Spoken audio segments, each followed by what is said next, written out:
Bonsoir à tous, bonsoir à toutes, bienvenue sur ma chaîne Guitare Passion. Très heureux de vous retrouver. Alors j'ai pris un petit peu de retard pour cette vidéo. Je m'en excuse. Dernière vidéo donc en date, c'était la vidéo sur le Britannique Yann Sirka. J'espère que vous avez apprécié voilà, le guitariste, que vous avez été voir un petit peu sur YouTube ce qu'il a fait, écouter ce qu'il a fait. Voilà, dites-moi dans vos commentaires ce que vous en pensez. Là aujourd'hui je vais vous parler d'un autre guitariste totalement différent. C'est Sholane, voilà, l'américain qui est né donc à Memphis dans le Tennessee, qui est né le 21 mars 1963 et qui est malheureusement décédé le 26 mars 2003 de la sclérose en plaques. Terrible maladie, il n'avait que 40 ans, c'était vraiment une triste nouvelle à ce moment-là. Voilà, donc je vais lui rendre un petit hommage, voilà, parler un petit peu de ce qu'il a fait, parce que c'est un guitariste que j'appréciais énormément. Et moi, la première fois que je l'ai entendu, alors c'est pas son premier album solo qu'il a sorti en 92, c'était un petit peu une année avant, sur le Mac Varney Project, le centrifugal pour ceux qui connaissent, le centrifugal donc funk, super album donc de guitare, enfin, mon avis personnel, dites-moi dans vos commentaires ce que vous en pensez, vraiment un super album de guitare.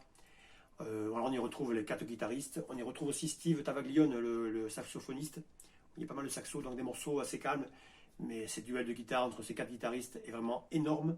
Missime. Et un morceau en particulier, troisième morceau donc de l'album, c'est le E T-Bone de 5 minutes 30. C'est là où j'ai pris une claque par rapport au solo de Sholane. Voilà. Je sais pas pourquoi ce solo, je l'ai écouté encore avant-hier, je sais pas, il me fait à chaque fois. J'ai le cœur qui bat à 100 km/h, j'ai les poils qui s'hérissent, je sais pas ce qui me fait. Pourtant, Dieu sait que j'en écoute des guitaristes rapides, des guitaristes, tout ce que vous voulez, mais ce solo-là, je sais pas pourquoi. Il me fait à chaque fois voilà, une émotion bien particulière. Voilà, donc dites-moi dans vos commentaires donc, ce que vous en pensez. Et donc album de 91, donc le Centrifugal Funk. Voilà, donc ça c'était vraiment la première fois que j'ai entendu donc Sholane. Il va sortir donc son premier véritable album donc un an après, comme je vous le disais, en 92.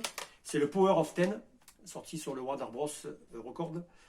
2 ans donc, de conception pour sortir cet album dans le home studio de Sholane. Et on y retrouve donc la magie du guitariste, bien sûr très branché jazz rock. Donc 11 morceaux sur cet album, donc sorti en 1992. Voilà, le Power of Ten. Il va sortir un autre album en 99, je ne l'ai pas, c'est le Tritone Fascination. Et sortir un troisième album donc solo, il n'y aura que 3 albums solo. C'est le Power of Ten, donc le même que le premier album studio, mais cette fois-ci donc en live. Donc il y a 17 morceaux, donc on y retrouve bien sûr des morceaux du premier et deuxième album. On y retrouve un super batteur aussi, le Sean Rickman, à la batterie, il y a des solos de batterie. Il y a un solo aussi batterie guitare avec un duel avec Sholane. Voilà, donc excellent album. Il y a beaucoup d'émotions, j'en parle parce que c'est voilà, ce qui nous reste un petit peu de guitariste. En écoutant, bon bien sûr il y a des vidéos sur YouTube, ça, mais voilà, ça fait toujours, quand j'écoute cet album, mais voilà, ça me fait penser bien sûr à Sholane, et voilà, qui n'est plus là, et la perte d'un tel guitariste, ça fait toujours de la peine. Voilà. Ben, la vie est comme ça, malheureusement. Heureusement qu'on a un héritage, bon, avec ses albums, ses vidéos sur YouTube, etc. etc. Voilà. Mais il va faire d'autres albums, avec un autre, il va collaborer avec un bassiste, Jonas Elborg. Il va sortir donc pas mal d'albums, de 95 à 2002. Même en 2002, il va sortir 2 albums. Il va sortir le Personae donc, en 2002 et un autre album en 2002, le Icon. Voilà, et en 2003, on apprendra bien sûr le décès de Sholane. Donc voilà, donc, un guitariste qui nous laisse tout ça en héritage.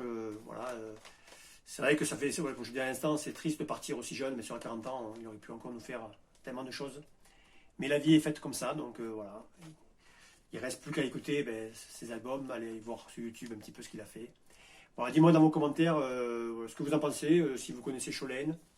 Il a collaboré aussi avec pas mal de musiciens alors, de différents univers. Avec Joe Walsh de Eagles, avec Dezville Zappa, le fils de Frank Zappa, et avec même un rappeur que je ne savais pas, avec El Calpré. Voilà, dans le rap, pour vous dire la palette donc, du guitariste. Et pianiste aussi, bien sûr, c'était parce que c'était un grand pianiste aussi. Donc voilà, dites-moi dans vos commentaires ce que vous en pensez, quel est votre morceau préféré de Sholane, si vous connaissez Sholane bien sûr, et si vous l'appréciez. Voilà, dites-moi tout ça dans vos commentaires. Je vous remercie, je vous embrasse à tous, je vous dis à très vite, je vais essayer d'enregistrer une autre vidéo assez rapidement si j'ai pas de soucis avec mon téléphone. Voilà, je vous embrasse et je vous dis donc à très vite sur ma chaîne.